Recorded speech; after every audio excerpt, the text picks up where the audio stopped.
All right, let's get going. So let's do this problem first, and then we'll dive in. Well, actually, I'll have some questions for you.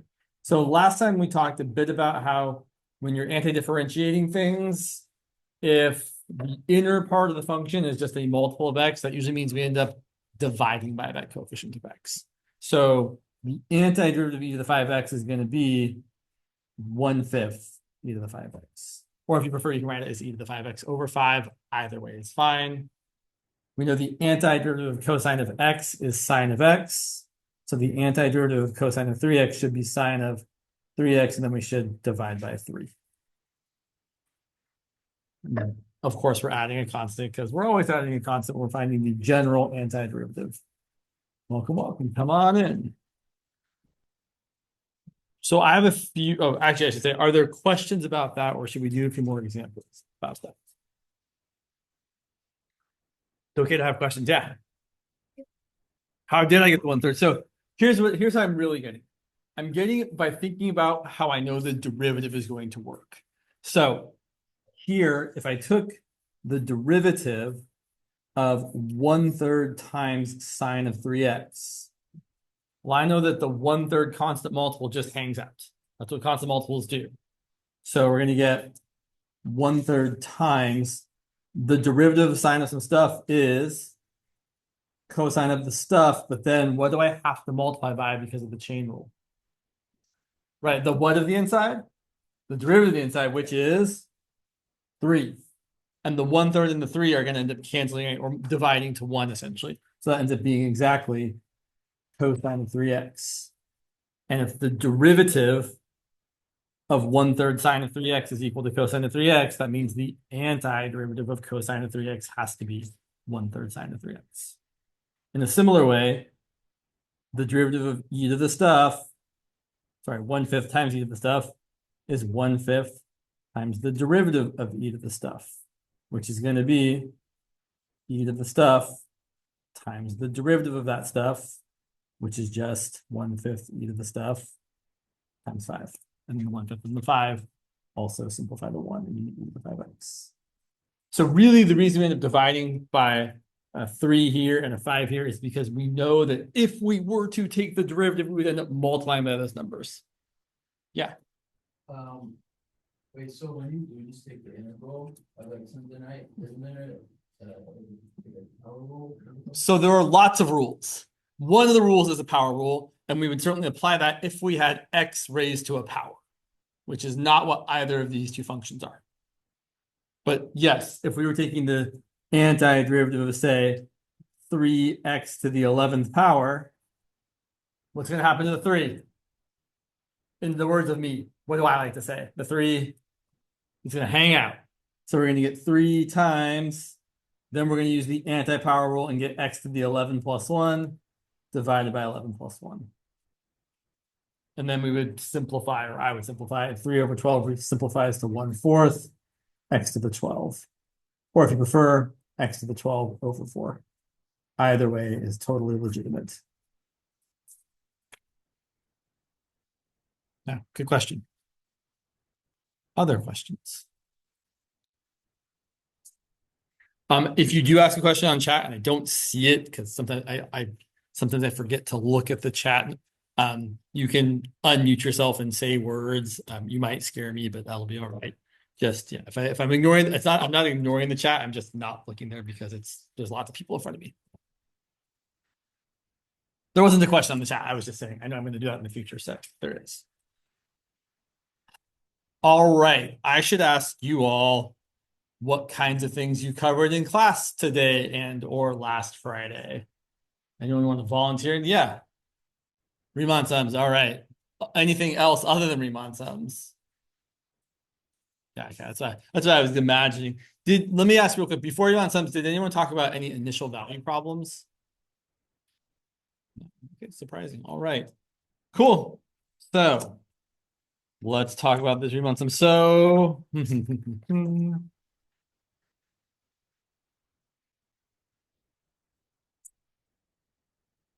never a good place to put it. Okay. We need to fix this desk. So in case you didn't all know, someone cut the cord over here and can't like make this go higher, so I'm kind of awkwardly like this. It's not a big deal, but I feel like my back is not going to like it in a few days here. So hopefully it gets fixed soon.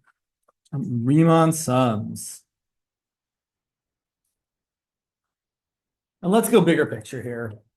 The whole idea with everything we've talked about so far really is that we are kind of building up the machinery to talk about finding the area under a curve. That's where all this is leading to. I know antiderivatives, depending on your familiarity with calculus, might not seem related at all. They are. We're going to talk about that eventually. But for now, we're going to talk about kind of how you might estimate area under a curve.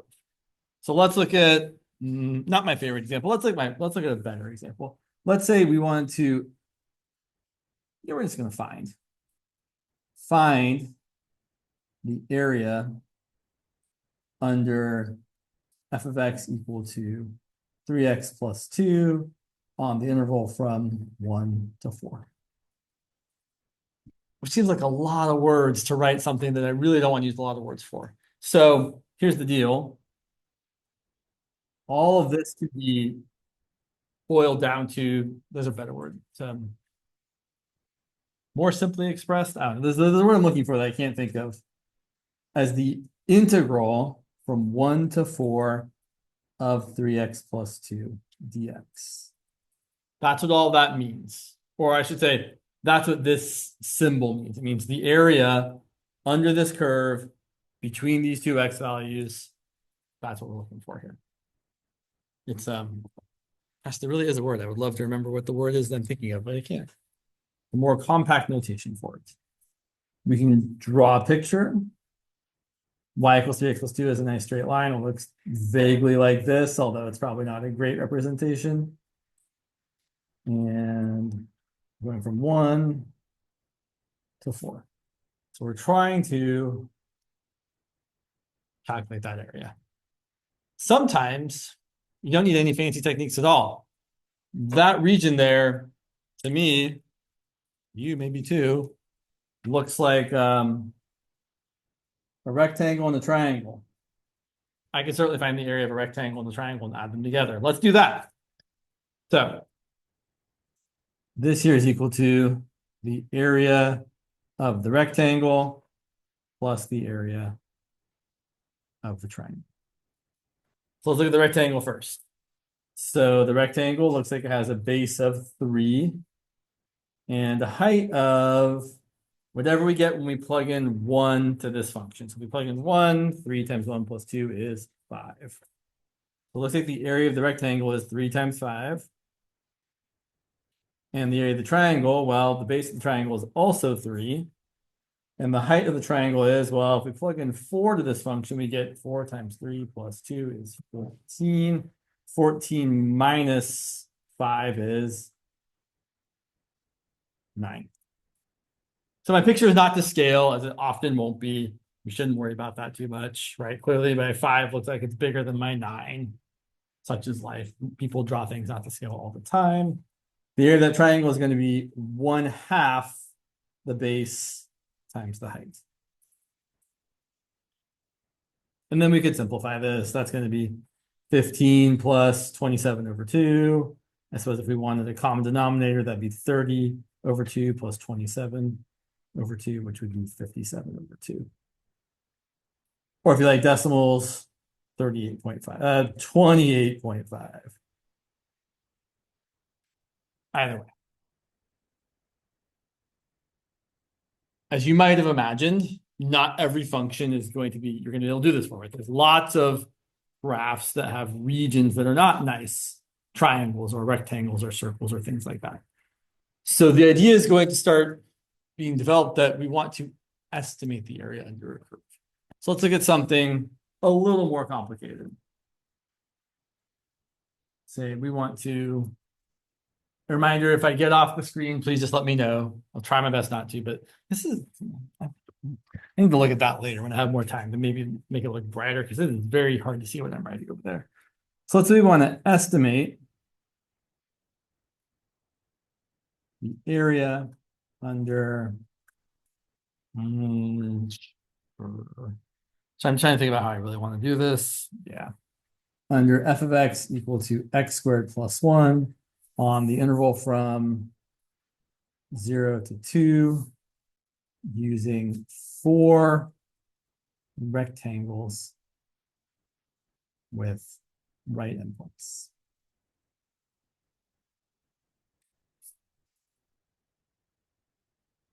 And although we don't need to draw a picture, it's good to draw a picture the first few times to really kind of understand what we're doing. So let's draw the graph. F of x equals x squared plus 1 is our nice parabola shifted up 1. So the vertex is at 0, 1. And it has the usual shape. Yeah, my picture does not look amazing, right? It clearly doesn't look symmetrical, even though it should be. Not a big deal. I just want to point out, right? It's okay if your pictures don't look perfect. They just have to be reasonably shaped so that you can kind of approximately draw the thing you're trying to do, right? So you can have a good idea about what's going on, but it does not have to be perfect. Oh, and this, oh man. There's something I want to show you a little bit later after we do this for a little bit. Maybe actually right after this example, we'll see. So I'm going from 0 to 2. So let's say 1's there and 2's there. Good job. So I'm trying to estimate that area under the curve. And what I'm going to do is I'm going to break it up into 4 equal subsections. So I'm using 4 rectangles. We would say, we typically call the number of rectangles our n. So we have n equal to 4. So there's a couple ways to do this. I suppose I should be more methodical here. So take your interval and say that our width of each subinterval, we want equal width subintervals unless someone says something different. Usually you should assume equal width, but there's one example I can think of where you wouldn't want that. It's kind of neat. But the width of each subinterval is typically going to be called delta x, and that is going to be calculated as b minus a divided by n, where b is the right endpoint of your interval, a is the left endpoint, and n is the number of subintervals. That's going to be 2 minus 0 divided by 4, which is 1/2. So for this example, each rectangle is going to have a base width of 1/2. So here are the endpoints of the bases of my rectangles. And they're at 0 and 1/2 and 1 and 1 plus a half, which I would choose to write as 3/2 and 2. And if you have questions or want clarification, I'm really happy to provide it. It's also cool to talk to each other, though. Like if you're like, hey, what do you like? It's also fine. If you have questions, don't hesitate to ask. Okay, so I'm going to draw my rectangles. Almost drawn them. I have 1, 2, 3, 4 subsections essentially, and I want to find the rectangle using the right endpoint of each subsection. So for this first subsection, the left endpoint is x equals 0, the right endpoint is x equals 1/2. I'm going to use x equals 1/2 to find the height of the rectangle. So it's going to be an overestimate. So that first rectangle, I'm going to say a sub 1 for the first area there, is going to be a base of 1/2 multiplied by a height of whatever you get when you plug in 1/2 to the function. The second rectangle is going to be a base of, I should say, the area is going to be a base of 1/2 multiplied by whatever you get when you plug in the right endpoint, which is 1 to that function. So f of 1. The third rectangle, not surprisingly, is going to be a base of 1/2 times f of 3/2. And the fourth and final rectangle in this example is going to be having an area which is a base of 1/2 times f of 4. So f of what? F of 2, not f of 4.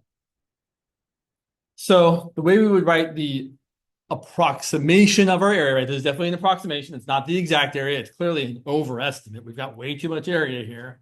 But we would write it as r sub 4, r for right, 4 for the number of subintervals, So we're doing 4 subintervals with right endpoints.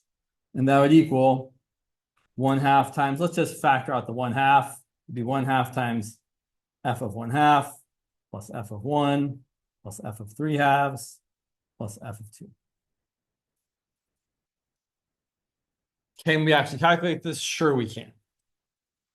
So that's 1/2 times, let's see. So f of 1/2 is going to be 1/2 squared plus 1. So 1/4 plus 1. F of 1 is going to be 1 plus 1. F of 3/2 is going to be 9/4 plus 1. And f of 2 is going to be 4 plus 1. And then simplify to your heart's content, or as much as asked to. 1/4 plus 9/4 is 10/4, which is 5/2.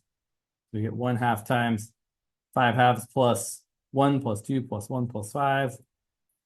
9. So it looks like we've got 1/2 times 5/2 plus 18/2 is 23/2. So we have 23/4. For these problems, I do like to often get a decimal approximation just because I feel like it's easier to compare that to maybe an exact value. So if we write this as a decimal, that's going to be 5.75 compared to an exact value of, good question. 2/3 plus. Yeah, I think the exact, I feel like, yeah, it's really an overestimate. So just as a note here, the exact value of the area under this curve would be 8/3 plus 2, which is 8/3 plus 6/3, which is 14/3, which is approximately almost 5, right? 4.66. So we're off by quite a bit. Not surprisingly, right? There's a lot of overage here. All of that is an overestimate. Similarly, we could use left endpoints. I'm not going to write it all out, but I'll point out that if you wanted to find the estimate using left endpoints, instead of starting at f of 1/2 and then doing f of 1 and f of 3/2 and f of 2, you would start at f of 0 for the first subinterval, and then f of 1/2 for the second, f of 1 for the third, f of 3/2 for the fourth. So using all the left endpoints instead of all left. Using all the left endpoints instead of all the right endpoints. Often what this ends up looking like is just deleting the rightmost one and adding in the leftmost one if you're going from right to left. So it would be 1/2 times f of 0 plus f of 1/2 plus f of 3/2. Sorry, f of what? F of 1, don't skip the f of 1, plus f of 3/2. Wow, that looks gross, James. And if you were to calculate that, the difference would be, we have 1/2 times f of 0 is 1. F of 1/2 is still 1/4 plus 1. F of 1 is still 2. F of 3/2 is still 9/4 plus 1. I'm going to try not to do too much work here. Let's look at the difference between our answers before I start actually just adding fractions together. This answer looks like it's this much more than that. Right? I took away a 5. I added a 1. So my new thing here is 4 less in these parentheses. So it's going to be 1/2 times 23/2 minus 4, which is 15/2. So I get 15/4, which is 3.75. So yeah, it seems like, oh, and I guess I should mention, these will all be underestimates. If you drew the left endpoints, or right, it would be that area, that area, that area, that area. Clearly missing a lot of the total area. So our left endpoints, in this case, given underestimate, our right endpoints, in this case, given overestimate. That's not always true. It really depends on the shape of your graph. If your graph is an increasing function on the part where you're estimating the area, then this will be true. But if your graph was a decreasing function, the opposite thing would be true. Your right endpoints would give you an underestimate, your left endpoints would give you an overestimate. And then often, if you average them together, you get a much better estimate. It's not the same as midpoints, though. So time always flies by in this class. Another way we could estimate the area is by using midpoints, which is kind of extra annoying. It usually gives a better estimate, but it's usually more of a pain to calculate because you have to take all of your endpoints of your subintervals and then find the midpoints of each of those and then plug that in. So if we were to do that, the midpoints, well, the midpoint here is 1/4. The midpoint there is 3/4. The midpoint there is 5/4. The midpoint there is 7/4. The bases didn't change. They're still all 1/2. So using midpoints of 4 subintervals, the area would be approximately 1/2 times the 4 heights. F of 1/4 plus f of 3/4 plus f of 5/4 plus f of 7/4. Do we really want to calculate that? No. Are we going to? No. Unless you ask me to, and then I totally will, but I really don't want to. But I could. It's something you definitely do with a calculator, right? Oh, I remember what I don't want to say. So this is just an estimate, right? It's clearly not the actual value. The actual value under the curve is what I said, 14/3, I think, which we'll talk about how you calculate eventually. How do you make these estimates better? More intervals, exactly. You make your n equal to 6 or 8 or 1,000. Was there a hand back there? No, cool, okay. One thing I will point out or show you actually is there's a very nice tool, and I think I have it in Canvas, but let's double check. Let's see here. Where's the Canvas for our class? Oh my gosh. Sorry, 1 minute here. Just make sure I'm in the right spot. If it's not there, I'll be sure to add it in later today. I think I put it in there. Let's find out. Here's the Canvas. It should be in the modules if it's going to be anywhere. Textbook chapters, yep. Where are you? Useful links, not there. Class recordings, derivative review handouts. So you're not in there? You're not in there. Okay, well, fine. It's not in there. I will add it in, but it is right here in my graphing links. It is the, oh my gosh, where's the Riemann sum? Aptly named. So I think this tool is great for helping visualize things. For example, if you wanted to look at the function we just looked at, x squared plus 1, and hit return, and then you can zoom in or out, probably, maybe you, yes, you can zoom in or out, and then you can change what your left endpoint is and your right endpoint is. It'll grab integers relatively easily if you're close to them. You can zoom around here, and that is on 2. It's hard to tell. And then you can change the number of subintervals. So look, if your number of subintervals is real low, like 4, your estimate using right endpoints is, I must not have the exact right endpoint there because my estimate is not quite what I have. Come on. I want it to be perfect. Oh, up, too close. Sorry. Yeah, we're a little bit off from 2 there. See? There we go. So then if you're like, oh yeah, look, right endpoints, 4 subintervals. Oh my God, take forever. The Riemann sum using 4 subintervals for this function is exactly 5.75. And if you use left endpoints, 3.75. And if you use midpoints, which I think you can do if you're careful, yep, there it is right there. Midpoints would have been 4.625 if we calculated. So it's kind of showing you things. And then the coolest part, so I would say, I would encourage you to default to right endpoints. You might get asked to use left occasionally or midpoints occasionally, which are a pain. Right endpoints are the nicest. And at the end of the day, once we start letting the number of intervals get larger and larger and larger, it ends up not mattering. Because the idea here is that, let me zoom out just a bit. And I will link to this. If you let your number of intervals get larger and larger and larger and larger and larger and larger and larger, look, you get really super duper close to the actual value, which is the whole point, is that we're going to let the number of intervals, when we take the limit as n goes to infinity, where n is the number of subintervals, and calculate the area under the curve as a limit. At least we might do that. And if you look at this, you're getting 4.6666, which is about what I said it was. It's actually 4 2/3 or 14/3, whatever that number is.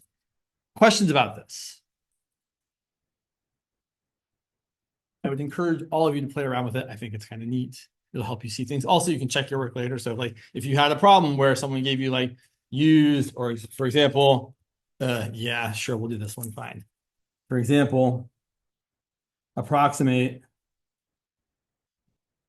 the area under g of x equal to the square root of x on the interval from 0 to 16 using n equal to 8 subintervals.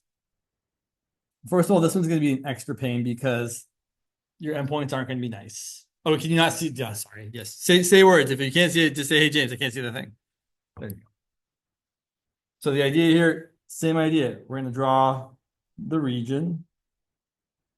There's our nice square root function, and we're going from 0 to 16. We're going to break that up into 8 subintervals. I don't even want to draw that. If my number of subintervals happens to be a power of 2, like 2 or 4 or 8 or 16, hopefully it's never 16, that's way too many. But if it is, the easiest way to draw them so they kind of are spaced out nicely, if you have to draw them, is just start cutting things in half. Cut it in half, cut each of those in half, cut each of those in half. And then our subintervals are each going to be a width, a delta x of b minus a over n, which is 16 minus 0 over 8, which is 2. So from 0 to 2, from 2 to 4, 4 to 6, 6 to 8, 10 to 12, 14 to 16. So here's all of our silly little rectangles. Too many rectangles. Yes, they look like this. If I'm using right endpoints, again, since it's an increasing function, it is going to be an overestimate. Awesome, kind of hard to see. And then we could say that our R8, our estimate using right endpoints with 8 subintervals, is going to be each of your bases multiplied by each of your heights. F of 2 plus f of 4 plus, gosh, I don't want to write this out, all the way to f of 16. And there's some notation for not having to write that all out. Instead of writing it like this, I could have written it as 2 times the sum from, pick your favorite subscript. I'm going to use I equals 1 to 8, 1 to 8 because there's 8 of them, of f of 2 times I. Or if you prefer, and I do kind of prefer, 2 times the sum from I equals 1 to 8 of the square root of 2I. So when I equals 1, I'm going to get the square root of 2. And when I equals 2, I'm going to get the square root of 4. When I equals 3, I'm going to get the square root of 6. And when I equals 4, I'm going to get the square root of 8. I think the story tells itself. All the way up to I equals 8 is going to be the square root of 2 times 8, which is the square root of 16. So this is the nice, compact sigma notation for this estimate of the area. And the more general version of this is that R sub n is equal to the sum from I equals 1 to n of f of x sub I times delta x. And the way you should really look at this is just that delta x is the width of your rectangle, or which is width of each rectangle. And f of x sub I is the height of the ith rectangle.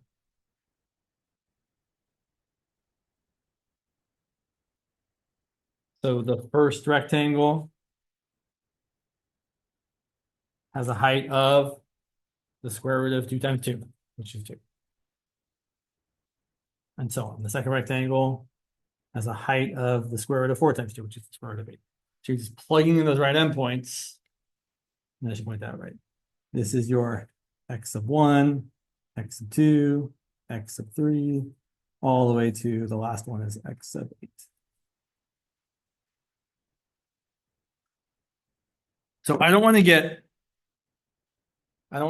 give more detail than I need to here because I might be getting too far into it because there's 2 different classes that cover this material. And one of them gets really super detailed about how much we talk about the Riemann sum. So I should ask you all, Did your instructor start talking about the limit definition of this? Okay.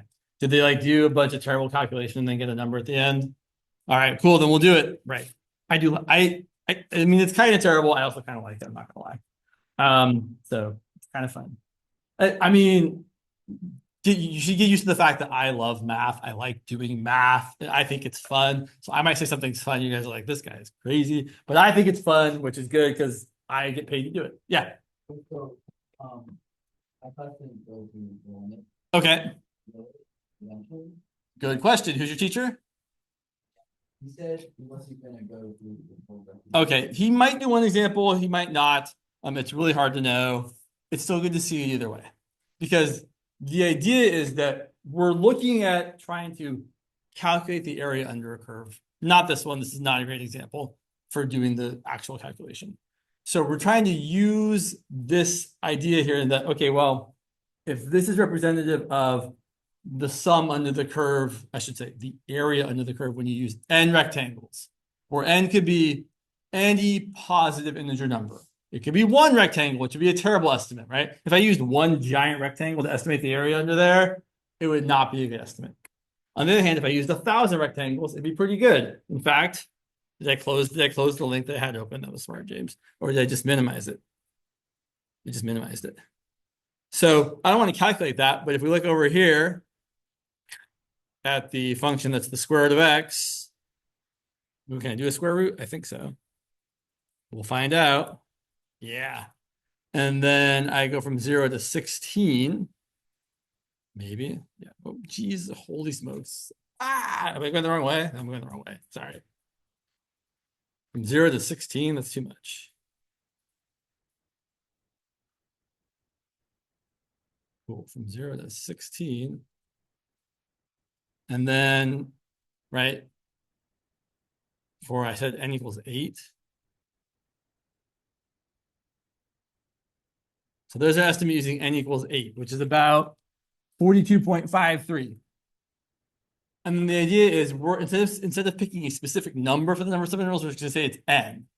And then we're going to calculate the area under the curve as a function of n. It's going to say, well, if n is this many, then the area is this much. And then we're going to take the limit of that as n goes to infinity. That's how we calculate. Now, you will probably at most be asked to do this a few times in your homework or not at all. You might see it on an exam. You probably won't. I still think it's a good thing to have seen. So let's look at a couple examples. Do I have? Yeah, we have time for a couple examples. In fact, let's go back to that first example. Let's look at the integral, the area under the curve from 1 to 4 of the function 3x plus 2. Let's do that one again. But this time, instead of using 4 subintervals, we're going to write the area as a function of n subintervals. And I actually want to show you this kind of in detail here because this part's probably the most important part. So I'm going to draw a real kind of exaggerated graph here. I don't actually care that it looks like it's the right slope. My slope is not going to look right. The slope is 3, which is pretty steep. My slope is going to look more like that just because it makes it easier to see what's happening. So here's my f of x equals 3x plus 2. And let's say that 1's about here and 4 is about there. That's 0, 2, just for reference. So I'm trying to calculate this area, and we're going to write or find the area under here in terms of our n subintervals. So let's break this up into n pieces, which is kind of annoying.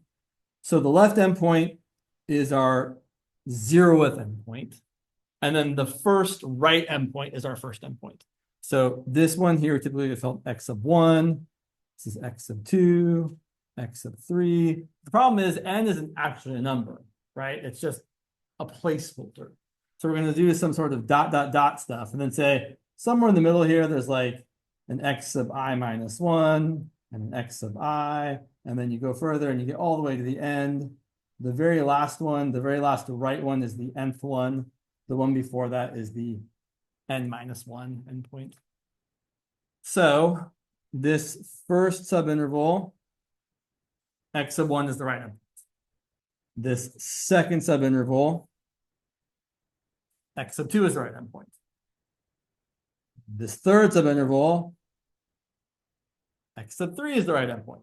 I think you can see the pattern, right? Each subinterval, the right endpoint has the same numerical subscript. So the fifth subinterval would have x sub 5 as its right endpoint. The seventh subinterval would have x sub 7 as the right endpoint. And the ith subinterval would have x sub I as its right endpoint. And the nth subinterval would have x sub n as its right endpoint. Okay. So just like before, we're going to find the areas of the rectangles and add them up. So we're using right endpoints.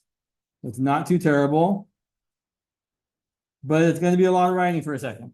I don't want to write them all. Oh, fine, I can write them all there. Okay, well, it's going to be an overestimate because I'm unoriginal and all my examples happen to be increasing functions. Sorry. I try to do a decreasing one at some point. So let's write the area. So this is going to be R sub n. The estimate using right endpoints with n subintervals. Each subinterval, in fact, I'm going to write it very kind of compactly first. No, that's a lie. Big lie. Opposite of that. Sorry. My delta x here, my width of each subinterval is b minus a over n, which is 4 minus 1 over n, which is 3 over n. The n stays, right? N is n. You can think about n being like 100, but you're going to write n. So each rectangle has a base of 3 over n, and each height is different. The first rectangle has a height of f of x sub 1. The second rectangle has a height of f of x sub 2. The third rectangle, f of x sub 3, and so on and so on. The ith rectangle, f of x sub I, so on and so on. The last rectangle, f of x sub n.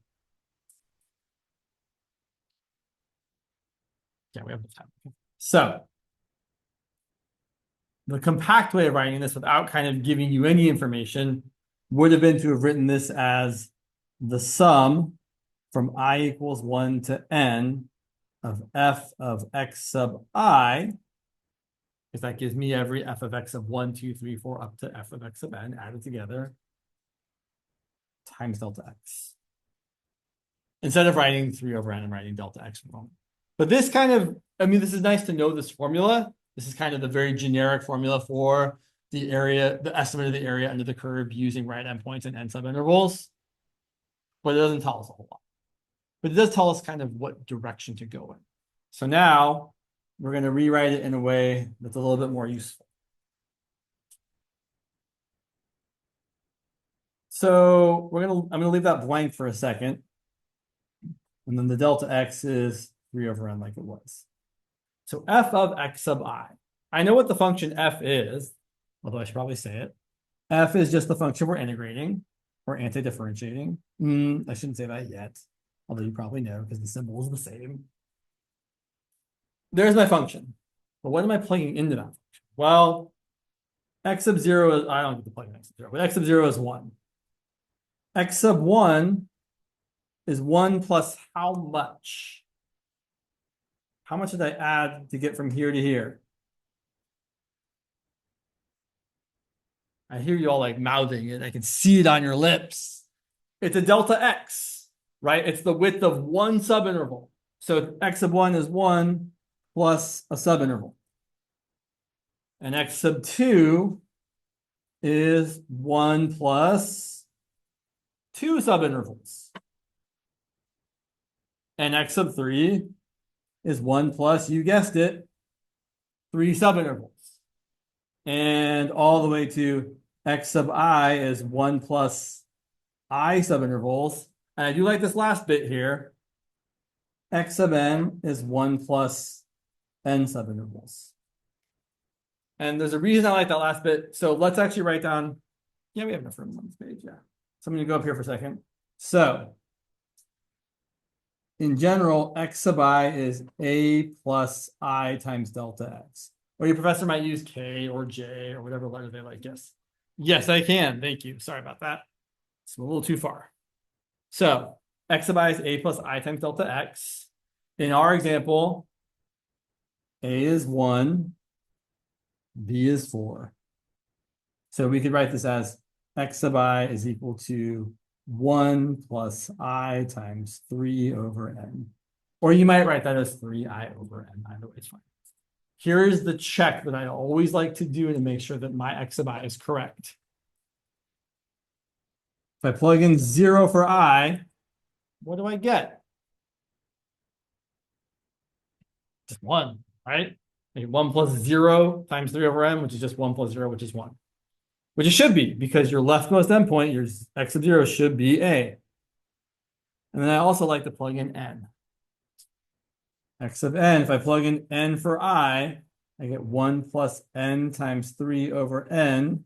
N times 3 over n is 3, and 1 plus 3 is 4, as it should be. So your zeroth, your x sub 0 should be a, your x sub n should be b. Now I have to check that to make sure it's right.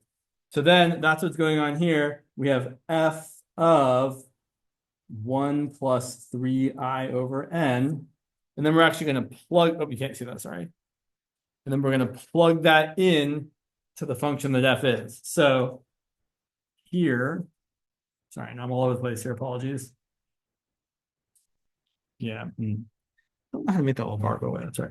So here are r sub n is equal to the sum from I equals 1 to n of f of 1 plus 3i over n times 3 over n, and substituting the 1 plus 3i over n into the function f of x equal to 3x plus 2, we get 3 times 1 plus 3i over n plus 2, all multiplied by 3 over n. Oh, sorry. You can say loud. You can say my name loudly. It's really okay. You're like, I can't see. I want to see. Just tell me. So there is our sum of f of x sub I times delta x. And we could probably just leave it like that for the moment. But we want to take the limit. So again, this is just the area under the curve using exactly n subintervals, whatever number n happens to be. But to actually find the true area under the curve, we have to let n tend to infinity, so that the number of subintervals gets infinitely large, the width of each subinterval gets infinitesimally small, and there's 0 error.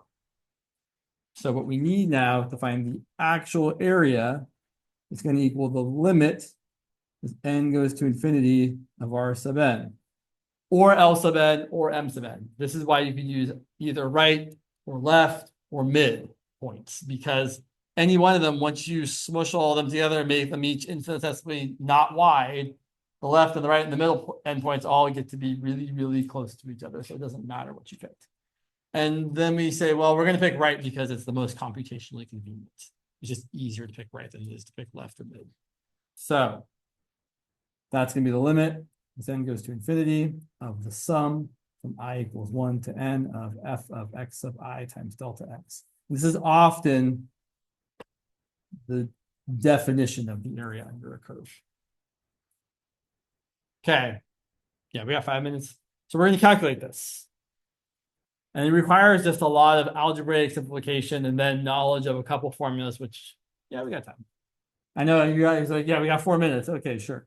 So let's calculate this. It's going to be equal to the limit as n goes to infinity of the sum from I equals 1 to n of this whole mess here. I'm going to start simplifying it. I'm going to distribute the 3. You get 3 plus 9i over n plus 2, all times 3 over n. A little bit more, limit of the sum from I equals 1 to n. 3 plus 2 is 5. 5 times 3 over n is 15 over n.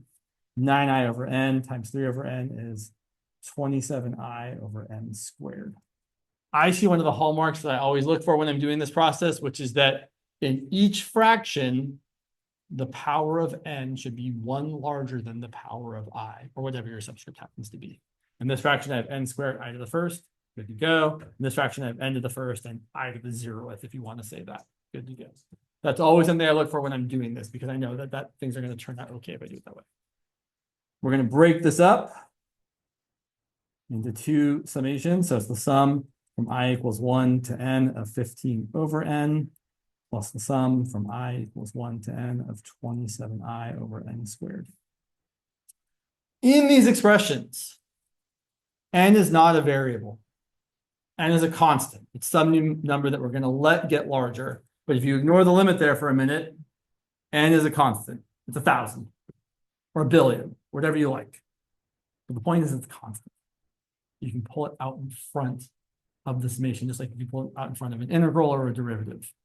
So I can write this as the limit, as n goes to infinity, of the constant 15 over n times the sum from I equals 1 to n of 1 plus the constant 27 over n squared times the sum from I equals 1 to n of I. And now we're going to talk about these formulas, which you may or may not have seen. This one's not hard though. The sum from I equals 1 to n of 1 means you're adding up 1 plus 1 plus 1 plus 1. How many times? Not yet, but we're going to get there. How many times? N times. So this is just going to equal n, because you're adding up 1 n times. This one's a little bit harder. Here you're adding up 1 plus 2 plus 3 plus all the way to n. You might know this formula. If you don't, and there's no reason you necessarily should, but if you did, cool. But oh my gosh, paper, come on, James. But if you didn't, here's a quick way to do it. 1 plus 2 plus 3 plus all the way to n minus 2 plus n minus 1 plus n. That adds up to some number. I'm going to add it again.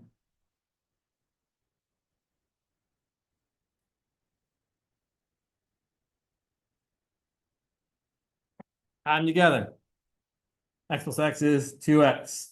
N plus 1 is n plus 1. N minus 1 plus 2 is n plus 1. N minus 2 plus 3 is n plus 1. N minus 2 plus 3 is n plus 1, n plus 1, n plus 1. How many n plus 1s are there? There's n of them. So what I have is n times n plus 1 equals twice the sum I'm looking for. So divide both sides by 2 to get that the number I'm looking for, x, which is 1 plus 2 plus all the way to n, is n times n plus 1 over 2. It's a really fast way of finding that formula. It's the formula for the sum of the triangular numbers. You add up the first n integers, it's the triangle, because like you do 1, 2, 3, like a pyramid kind of triangle thing. It's 2 o'clock. Darn it. So this is n times n plus 1 over 2. I'm going to jump to the end here real quick. Give me just one more moment. I promise you we're almost there. I have 15 over n times n. The n's cancel. Plus 27 over n squared times. Oof. I feel like this is. I'm worried this is not going to come out right. Now I'm like, well, shoot. Sorry, apologies here. N times n plus 2 over 2. And then what? Oh, no, this is going to come out fine. So then you take the limit of 15 is 15.